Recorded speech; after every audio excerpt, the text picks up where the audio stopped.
So hello बच्चों, again welcome you in our YouTube channel Gavish classes and myself Gajendra Singh. तो बेटा आज इस प्यारे से वीडियो लेक्चर में हम बात करेंगे साइंस का first chapter crop production and management for class 9th AMU entrance 2023 to 24 के लिए। ठीक है, तो बेटा इस वाले वीडियो लेक्चर में हम बात करेंगे basic terminology related to this chapter. ठीक है, जो बेसिक डेफिनेशंस वगैरह हैं, बेसिक की पॉइंट्स हैं, उनको हम डिस्कस करेंगे इस वीडियो लेक्चर में। और फिर उसके बाद अगले वीडियो लेक्चर में हम क्या इसके जो एमसीक्यूज आते हैं ऑब्जेक्टिव बनाएंगे, जो अच्छे अच्छे ऑब्जेक्टिव हैं, जो मोस्ट एक्सपेक्टेड क्वेश्चंस होंगे उनको हम करेंगे। तो मूव करते हैं, इसको समझते हैं इस इंट्रो वीडियो को और देखते हैं एक एक की पॉइंट्स। तो without wasting time let's get started. तो बेटा फर्स्ट देखिए क्या कह रहा है। सबसे फर्स्ट पॉइंट है एग्रीकल्चर का। एग्रीकल्चर को हम ब्रेक करेंगे तो ये टू वर्ड्स में ब्रेक होता है बेटा, अगर और plus culture.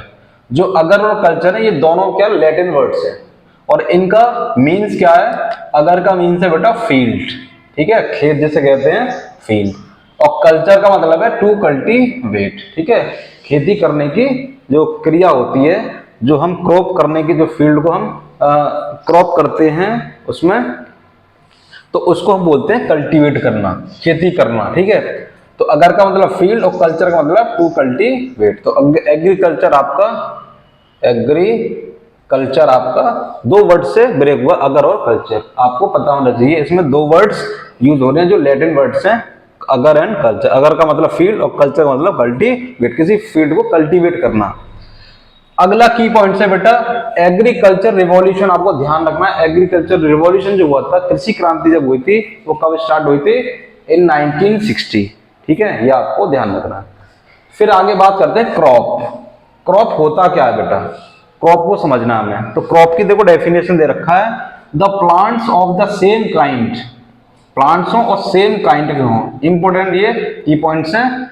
Same kind grown at a place are collectively refer to as crop. ठीक है, सेम काइंड के हों, एक ही जगह पर हों, और उन कलेक्टिवली उन सबको हम अगर इकट्ठा करें तो उनको हम क्या बोलेंगे?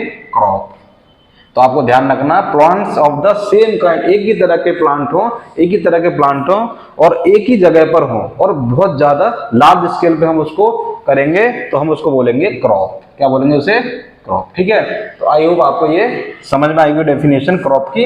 ये है बेटा क्रॉप्स को कैटेगराइज किया है अकॉर्डिंग टू सीजन के हिसाब से। तो देखो सबसे पहली टाइप्स है खरीफ क्रॉप्स। तो खरीफ क्रॉप्स क्या होती है? कह रहा these crops are grown in the rainy season between June to अक्टूबर।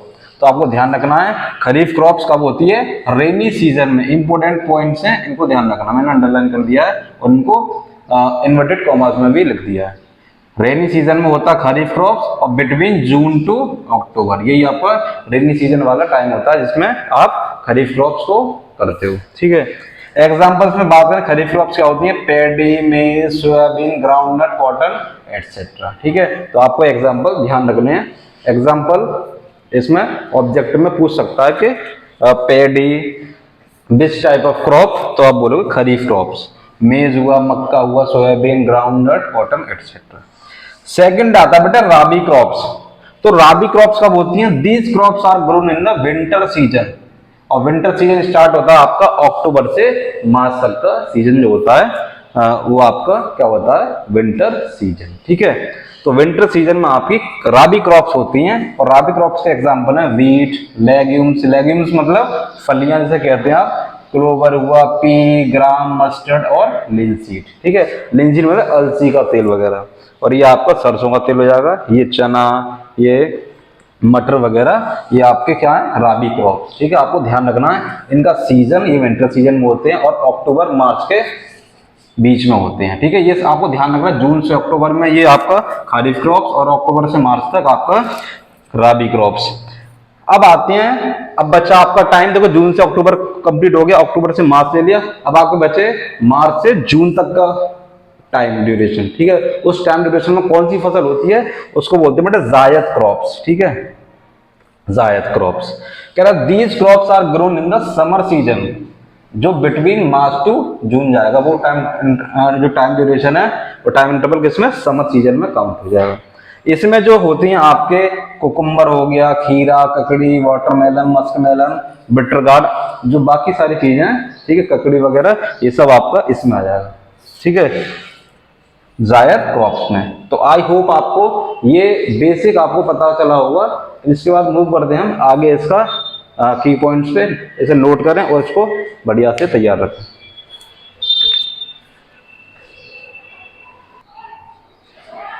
बेटा आगे हम बात करते हैं कॉमन क्रॉप प्लांट्स की, ठीक है। जो कॉमन क्रॉप प्लांट्स हैं उनको थोड़ा देखते हैं, टाइप्स इधर दे रखे हैं और एग्जांपल्स इनके इधर रखे हैं। बेटा सीरियल्स, अगर आप सीरियल्स क्रॉप प्लांट्स में क्या क्या आएंगे एग्जांपल्स में, आपका पैडी आ जाएगा और व्हीट, ठीक है। पल्सेस में दाल वगैरह में ग्राम, पी, बीन, ठीक है, ये सारे जाएंगे। रूट क्रॉप्स में आपका स्वीट पोटैटो, जो आपके जमीन के अंदर होते हैं उनको रूट क्रॉप्स बोलते हैं, ठीक है। मतलब जिनको हम, जैसे देखो रूट क्रॉप्स का मतलब है, रूट मीन्स जड़, जड़ क्या रहती है नीचे, उन्हीं को खाया जाता है, ठीक है। तो रूट क्रॉप्स बोलते हैं इनको, स्वीट पोटैटो ही जमीन के भीतर होते हैं, इसको बोलते हैं हम क्या, शकरकंद, ठीक है, स्वीट पोटैटो। फिर अगर शुगर क्रॉप्स, चीनी वाले, ठीक है, तो वो कौन कौन से हैं, शुगर केन हो गया, बीटरूट हो गया, ये मीठे क्रॉप्स होते हैं, ठीक है, स्वीट शुगर क्रॉप्स। फिर उसके बाद आता है फाइबर क्रॉप्स। तो फाइबर क्रॉप्स में आपका जूट हो गया, कॉटन हो गया, ये क्रॉप्स क्या होती हैं, फाइबर क्रॉप्स होती हैं, जूट, कॉटन वगैरह। ऑयल सीड्स देखते हैं, तो ऑयल जो क्रॉप्स हैं उसमें मस्टर्ड हो गया, ग्राउंडनट हो गया, सनफ्लावर हो गया, ये आपको तैयार रखना। ट्यूबर क्रॉप्स में आपका पोटैटो और टेपियोको, ठीक है, जिसको हम साबूदाना बोल देते हैं, इसको टेपियोको को ध्यान रखें। प्लांटेशन क्रॉप्स में आपका कॉफी हो गया, टी हो गया, रबर हो गया, ठीक है। तो ये आपको कॉमन क्रॉप प्लांट्स आपको पता होने चाहिए, इनके एग्जांपल्स ही हैं। अब हम बात करते हैं बेटा एग्रीकल्चर प्रैक्टिसेस। तो एग्रीकल्चर प्रैक्टिसेस में कौन कौन से टर्म यूज होते हैं, देखो टिलिंग आपका यूज होता है, टिलिंग और प्लोइंग। सबसे फर्स्ट स्टेप आपका टिलिंग और प्लोइंग होता है। द प्रोसेस ऑफ लूजनिंग, ये ध्यान रखें, process of loosening and turning the soil is called tilling और प्लोइंग, ठीक है। लूज करना मिट्टी को लूज करना, सॉइल को लूज करना और उसको उलट पलट करके उसको लूज करते हैं, और लूज करने के प्रोसेस उसी को हम बोलते हैं टिलिंग या प्लोइंग, ठीक है। इंपॉर्टेंट है, ये आपको ध्यान रखना है। फिर आता है बेटा सोइंग। तो सोइंग में the process of putting seeds in the soil is called sowing, ठीक है। तो बेटा सोइंग करते हैं हम, process of putting seeds in the soil is called sowing. Seed को पुट हम ड्रिल उससे भी कर देते हैं, ड्रिल से, ठीक है, ड्रिल से भी हम उसमें डाल के, एक ऐसा इंस्ट्रूमेंट जिसमें डाल के हम सीड को नीचे जमीन के जितना हम मैक्सिमम लेंथ की गहराई तक हम ले जाते हैं उसको पुट कर देते हैं सीड्स को। तो आपको ध्यान रखना है सोइंग में। आगे बात करते हैं बेटा ब्रॉडकास्टिंग। तो ब्रॉडकास्टिंग की क्या है की पॉइंट्स, ये कह रहा है ब्रॉडकास्टिंग में a few seeds like bajra, maize are spread in the field instead of being put in the soil, this process is known as broadcasting. तो ब्रॉडकास्टिंग में हम क्या करते हैं, जैसे आपका बाजरा हो गया, मेज हो गया, अब हम इसको, इनके बीज को हम क्या उसके अंदर पुट नहीं करते, हम क्या करते हैं उसको स्प्रे करते हैं, ठीक है बेटा। उसको तो बेटा ब्रॉडकास्टिंग में क्या कह रहा है, अ फ्यू सीड्स लाइक बाजरा हुआ, मेज हुआ, उसको हम क्या ऐसे फैलाते हैं, ठीक है, ना कि उसको पोर करते, उसको पुटिंग सीड्स, इसमें सीड को पुट कर देते नीचे जमीन के भीतर, यहाँ पे ऐसे फैलाते हैं, इसको हम उत्तरकाना भी कह सकते हैं, ऐसे फैलाते हैं, इसको हम बोलते हैं ब्रॉडकास्टिंग। सीडलिंग में क्या कर रहा है बेटा, सीडलिंग में क्या होता है, छोटे छोटे हम प्लांट, छोटे छोटे प्लांट होते हैं, इसमें प्लांट को हम एक कम अमाउंट में, छोटे से प्लॉट में, इसको नर्सरी कहते हैं, उसमें हम उसको ग्रो करते हैं, फिर थोड़े से बड़े प्लांट हो जाते हैं, फिर उनको हम एक लार्ज स्केल पे उनको हम प्लांट कर देते हैं। कह रहा है seedling those seeds which are not directly sown in the crop field. Crop field में डायरेक्ट हम उनको सोइंग नहीं करते, हम क्या करते हैं, इंस्टीड इसके बजाय they are first sown in the small plot nursery. एक छोटा सा नर्सरी होता है, ठीक है, उसमें हम उसको पहले ग्रो करते हैं, छोटे पौधे बनाते हैं, और फिर उसके बाद उन पौधों को लेके जो सीडलिंग कहते हैं उनको हम लार्ज स्केल पे उनको ग्रो करते हैं। कह रहा है those seeds which are not directly sown in the directly sown in the crop field, crop field में डायरेक्ट उसको बोते नहीं है। इंस्टीड इसके बजाय हम क्या करते हैं, they are first sown in the small plot nursery. हम क्या करते हैं, सबसे पहले उन्हें नर्सरी में छोटे से प्लॉट में उसको करते हैं plant. These are allowed to grow into small plants called seedling. Example में पैडी हो गया, टोमेटो हो गया, ऑनियन हो गया, ये सीडलिंग्स होते हैं। इनको हम क्या करते हैं, ये इनको नर्सरी में पहले प्लांट करते हैं। फिर आता है बेटा मैन्यूर। तो मैन्यूर क्या होता है, manure is an organic substance. क्या होता है मैन्यूर, ऑर्गेनिक सब्सटेंस है बेटा। ऑब्टेन फ्रॉम, कहां से प्राप्त होता है हमें, ये कहां से मिलता है, plants, animals wastage, plants animals के वेस्ट से, जैसे काउ डंग हो गया, ठीक है, यूरिन हो गया उनका, ये सब वेस्टेज है, cow dung, urine, plant vegetable और फ्रूट पील्स, छिलके वगैरह, उनसे जो बनता है हमारा, उनको हम बोलते हैं मैन्यूर। ठीक है, उनको सड़ा के, उनको गला के जो बनता है उसको हम बोलते हैं मैन्यूर। ये क्या है आपका ऑर्गेनिक सब्सटेंस है, नॉट द इनऑर्गेनिक। ये ऑर्गेनिक सब्सटेंस होता है जो यूजफुल होता है फॉर द क्रॉप प्रोडक्शन में। ठीक है, तो आई होप आपको ये की पॉइंट्स क्लियर हुए होंगे। आगे मूव करते हैं अगले की पॉइंट्स पे, इसे नोट करें।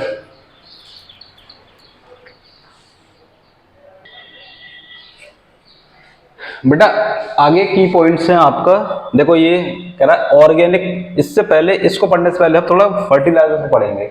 मैन्यूर हमने पढ़ लिया था इससे पहले, और फर्टिलाइजर को पढ़ते हैं और फिर देखते हैं कि कौन सा बेटर है। यहाँ पे लिख रहा है organic manure is considered better than fertiliser. Fertiliser से मैन्यूर बेटर होता है, वो क्यों होता है, फर्टिलाइजर को देखते हैं। फर्टिलाइजर्स कह रहा है बेटा, fertilisers are man made chemical compound होते हैं बेटा। ये मैन मेड होते हैं, ध्यान रखना। फर्टिलाइजर्स क्या होते हैं, मैन मेड होते हैं, और मैन मेड क्या होते हैं, नेचुरल होते हैं वो बेटा। तो man made chemical compounds rich in inorganic nutrients, इसमें क्या होते हैं, इनऑर्गेनिक न्यूट्रिएंट्स होते हैं बेटा। उसमें क्या होते हैं, organic. They provide specific nutrients, ये क्या करते हैं, स्पेसिफिक न्यूट्रिएंट्स प्रोवाइड करते हैं, जैसे एनपीके। ध्यान रखें इसे, एनपीके आपका फर्टिलाइजर है जिसमें नाइट्रोजन, फास्फोरस और पोटेशियम आपका एलिमेंट होते हैं। ठीक है, which are not obtain from manures, जो आपके are not obtain from manure से आपको फाइंड नहीं होंगे, गेट नहीं होंगे, ऑब्टेन नहीं होंगे। ठीक है बेटा, पहला की पॉइंट आपको ये ध्यान रखना, ये मैन मेड केमिकल कंपाउंड है। दूसरा इनऑर्गेनिक न्यूट्रिएंट्स होते हैं, और तीसरा आपको एनपीके, एग्जांपल के तौर पे आपको ध्यान रखें, एनपीके आपका फर्टिलाइजर है जो आपका मैन्यूर्स में फाइंड नहीं हो पाएगा। ठीक है, अब हम आते हैं बेटा, कह रहा है organic manures is considered better than fertilisers. तो अच्छा कौन सा होता है, मैन्यूर अच्छा होता है फर्टिलाइजर से। वो क्या क्या पॉइंट ऑफ व्यू है उन्हें हम चेक करते हैं। सबसे पहला की पॉइंट है कि it added organic nutrients to the soil. ये क्या करता है, ये ऑर्गेनिक न्यूट्रिएंट्स को सॉइल में ऐड करता है मैन्यूर। क्यों, क्योंकि ये ऑर्गेनिक होता है, ऑर्गेनिक न्यूट्रिएंट होते हैं, और इसमें आपके इनऑर्गेनिक न्यूट्रिएंट होते हैं। ये ध्यान रखना आपको, इसमें इनऑर्गेनिक न्यूट्रिएंट, इसमें ऑर्गेनिक। तो ये मैन्यूर ऐड करता है ऑर्गेनिक न्यूट्रिएंट्स को in the soil, which is very helpful for the crop. ठीक है, सेकंड की पॉइंट है बेटा, it increase the water holding capacity. Water को होल्ड करने की जो क्षमता है, water holding capacity is much better the fertiliser. ठीक है, फर्टिलाइजर कम वाटर होल्ड करते हैं, लेकिन आपका मैन्यूर्स आपको क्या करते हैं, वाटर होल्डिंग कैपेसिटी हाई होती है, इनकी अच्छी होती है। तो आपको ये ध्यान रखना है। थर्ड की पॉइंट्स देखिए, it improves the texture and chemical nature of the soil. जो टेक्सचर होता है, बनावट होती है सॉइल की, ठीक है, उसको बढ़िया करता है, और chemical nature of the soil को भी अच्छा करता है। सॉइल के केमिकल नेचर को भी इंप्रूव करता है, उसकी क्वालिटी को बढ़ाता है मैन्यूर। ठीक है, फोर्थ वन कह रहा है, it enhances the number of friendly microbes. Important, very important, friendly microbe जो क्रॉप प्रोडक्शन में, जो क्रॉप के लिए अच्छे होते हैं, इनको फ्रेंड कह सकते हो आप। वो क्या होता है, उनको नंबर ऑफ फ्रेंडली माइक्रोब्स को इंक्रीज करता है, क्या, आपका मैन्यूर।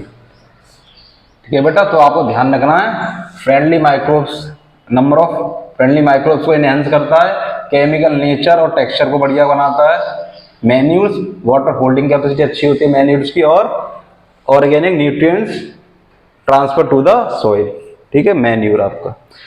फर्टिलाइजर हमने पढ़ लिया। अब इसके बाद आते हैं बेटा फेलोइंग। फेलोइंग क्या होता है? जैसे क्लास फेलो होता है, ठीक है, तो फेलोइंग में क्या करते हैं हम? Process of leaving the fields uncultivated for one और मोर सीजन। एक या एक से अधिक सीजन के लिए हम क्या करते हैं, उसको एक क्रॉप को या फील्ड को हम अनकल्टिवेटेड छोड़ देते हैं, एक या दो सीजन के लिए, अधिक से भी एक से अधिक सीजन के लिए हम छोड़ सकते हैं विदाउट कल्टिवेटेड, ठीक है। तो ऐसे प्रोसेस को हम बोलते हैं फेलोइंग, ठीक है। एक सीजन के लिए, दो सीजन के लिए उसको छोड़ देते हैं ऐसे ही, उसको कोई क्रॉप नहीं करते, तो ऐसे प्रोसेस को बोलते हैं हम फेलोइंग, ठीक है। इससे क्या होता है, उसकी फर्टिलिटी में इंक्रीजमेंट होता है, ठीक है। तो ध्यान रखें ऐसे। अगला आता है क्रॉप रोटेशन। क्रॉप रोटेशन में कह रहा बेटा the method of replenishing the soil, इसे ध्यान रखें, replenishing the soil with nutrients is by reducing the cultivation of the same crop, by reducing, इसे ध्यान रखें, by reducing the cultivation of the same crops year or season after season. It can be done by growing another crop alternatively so that the soil is not depleted of any nutrient. This is known as crop rotation. तो बेटा crop rotation में क्या करती है, ये method होता है replenishing of the soil, soil को दोबारा से उसको क्या कह सकते हैं हम, न्यूट्रिशन से बनाने के लिए, दोबारा से न्यूट्रिशन बनाने के लिए, न्यूट्रिएंट्स उसको दोबारा उसमें सॉइल में आए। The method of replenishing the soil with nutrients is by reducing the cultivation of the same crop. अगर आप हर साल सेम क्रॉप आप उसको कल्टीवेट करोगे तो उसका जो न्यूट्रिएंट्स हैं सॉइल में वो चले जाएंगे। इससे हम क्या करते हैं, हम अल्टरनेटिवली हम क्रॉप को उसमें क्रॉप करते हैं अल्टरनेटिवली। जैसे इस बार हमने ये फसल कर ली, अगली बार में हमने चेंज कर दिया, दूसरी फसल कर ली, तो उसको बोलते हैं क्रॉप रोटेशन। हर सीजन के बाद हम क्रॉप को चेंज कर रहे हैं। ये क्यों करते हैं? It can be done by growing another crops alternatively so that soil is not depleted of any nutrient. तो ये इसलिए करते हैं ताकि हम क्रॉप को इसलिए चेंज करते हैं अल्टरनेटिवली, ताकि जो आपका सॉइल है वो न्यूट्रिएंट से खाली ना हो जाए, न्यूट्रिएंट्स उसमें कंजर्व रहें। इस वजह से हम क्या करते हैं, उसको चेंज कर देते हैं क्रॉप को। इसको बोलते हैं क्रॉप रोटेशन, ठीक है बेटा। आई होप आपको ये क्लियर हुआ होगा। क्रॉप रोटेशन में हर सीजन में आफ्टर सीजन हम क्रॉप को चेंज कर देते हैं। इससे क्या होता है, जो सॉइल की जो प्रोडक्टिविटी वो बनी रहती है बढ़िया से। आगे बात करते हैं मिक्स्ड क्रॉपिंग। मिक्स्ड क्रॉपिंग का मतलब है कि आप एक दो फसल को आप मिक्स करके उसमें कर दो। कह रहा sometimes we grow to or मोर, कभी कभी हम क्या करते हैं, दो या दो से अधिक क्रॉप को टुगेदर क्या करते हैं, सेम फील्ड में क्रॉप कर देते हैं, ठीक है। Sometimes we grow the two or more crops together in the same field. These crops help in the growth of each other. ये क्या करती है, हेल्प इसमें करती है ग्रोथ में। किसकी ग्रोथ में? Each other by maintaining nutrients in the soil, ठीक है। मिक्स क्रॉपिंग में हम मिक्स कर देते हैं, दो या दो से अधिक क्रॉप्स को मिक्स करके ग्रो कर लेते हैं। इससे क्या होता है, जो न्यूट्रिएंट्स है वो मेंटेन रहते हैं सॉइल के अंदर, ठीक है। तो ये ध्यान रखना आपको। जैसे एग्जांपल में आपका कॉटन और ग्राउंडनट्स, आप इन्हें मिक्स करके ग्रो करोगे तो इससे क्या होगा, बेटर प्रोडक्टिवली होगा, ठीक है। तो ये आपका मिक्स्ड क्रॉपिंग, ये इंपॉर्टेंट है आपका, क्रॉप रोटेशन और मिक्स्ड क्रॉपिंग, ठीक है। फैलोइंग, ये भी आपका की पॉइंट्स पढ़िए। तो बेटा आगे मूव करते हैं, अगला की पॉइंट इसे नोट करें।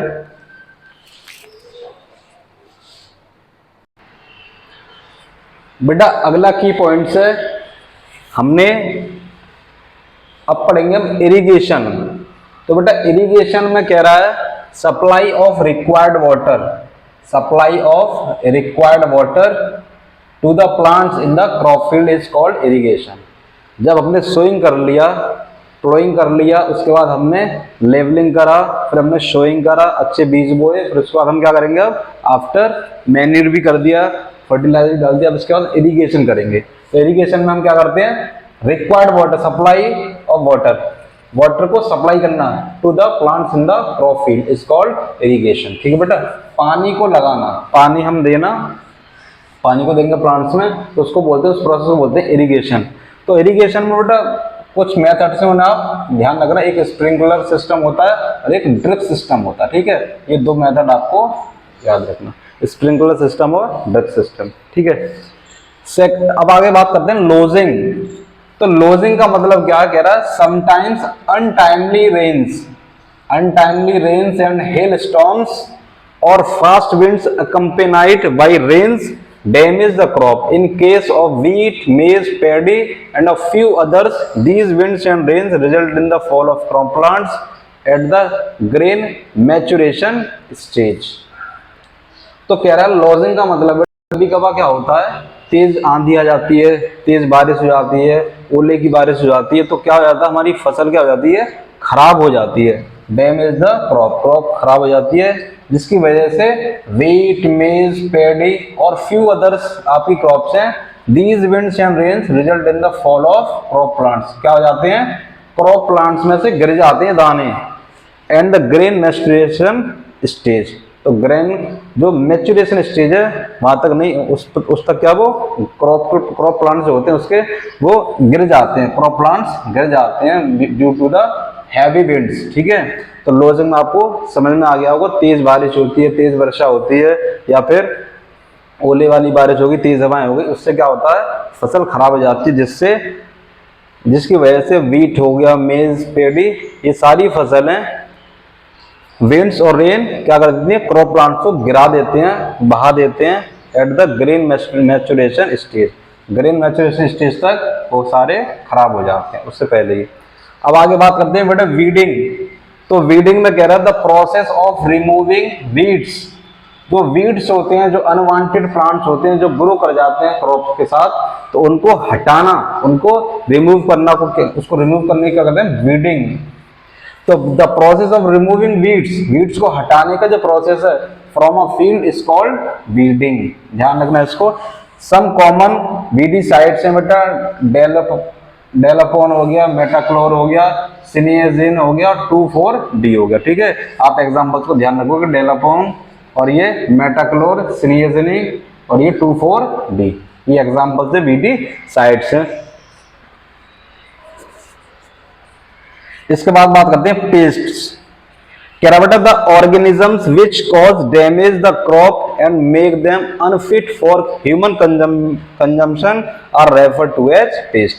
पेस्ट क्या होते हैं, ऑर्गेनिजम्स होते हैं विच कॉज, जिनकी वजह से क्रॉप खराब हो जाती है, एंड मेक देम अनफिट, और ये क्या करते हैं, असुविधा रहती है, फॉर ह्यूमन कंजम्पशन, लोगों को खाने के लिए असुविधा होती है, इस वजह से इनको हम क्या बोलते हैं, पेस्ट बोलते हैं। ऑर्गेनिज्म होते हैं जो फसल को खराब करते हैं और ह्यूमन कंजम्पशन में भी दिक्कतें करते हैं, इस वजह से इनको ऐसे ऑर्गेनिज्म को बोलते हैं हम पेस्ट।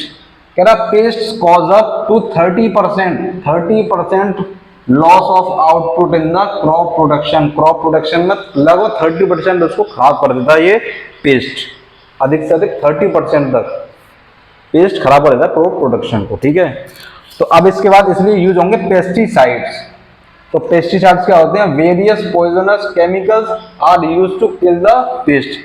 पॉइजनस केमिकल्स होते हैं जो जिनका यूज करते हैं किल द पेस्ट, पेस्ट को मारने के लिए in a field, they are called pesticides.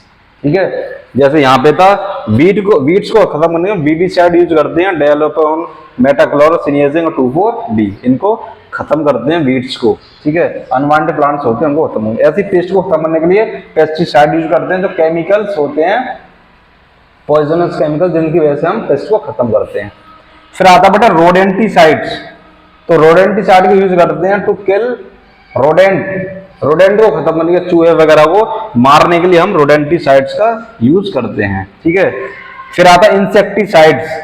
Insecticide का यूज कैसे करते हैं, which are use to kill eggs, जो एग हो जाते हैं larva and adults of insects. Insect को मारने के लिए हम इंसेक्टिसाइड्स का यूज करते हैं, ठीक है। केमिकल्स होते हैं ये। हार्वेस्टिंग में क्या होता है बेटा, सबसे लास्ट प्रोसेस जो है हार्वेस्टिंग है, सेकंड लास्ट कह सकते हो आप, क्योंकि लास्ट तो स्टोरेज है, सेकंड लास्ट है harvesting. The process of cutting, काटना और गैदरिंग ऑफ क्रॉप्स, क्रॉप्स को इकट्ठा करना और काटने का जो प्रोसेस है उसको बोलते हैं हम harvesting. After the field, after the crop have matured, जब क्रॉप पक जाती है, बढ़िया से हो जाती है, तो हम उसको फिर काटते हैं और उसको क्रॉप्स को इकट्ठा करते हैं, उस प्रोसेस को बोलते हैं हार्वेस्टिंग। फिर आता है लास्ट आपका थ्रेसिंग। तो थ्रेसिंग में कह रहा है सेपरेशन ऑफ ग्रेन्स, ग्रेन्स को सेपरेट करना फ्रॉम इट्स चाफ, ठीक है, चाफ से उसको सेपरेट करना ग्रेन को। जैसे ग्रेन की बाली हो गई और जो बाल होते हैं उसको हिंदी में बाल बोलते हैं, उसको अलग करते हैं, दाना अलग और वो भूसा अलग, तो भूसे को बोलते हैं चाफ। चाफ से ग्रेन को सेपरेट करने का प्रोसेस है, उसको बोलते हैं थ्रेसिंग। या आप हस्क भी कह सकते हो, चाफ और हस्क दोनों सिनोनिम वर्ड्स हैं आफ्टर थ्रेसिंग, ठीक है। तो आई होप आपको की पॉइंट्स पता आपको समझ में आए होंगे। तो मूव करते हैं आगे, कुछ की पॉइंट्स है ना उनको करते हैं।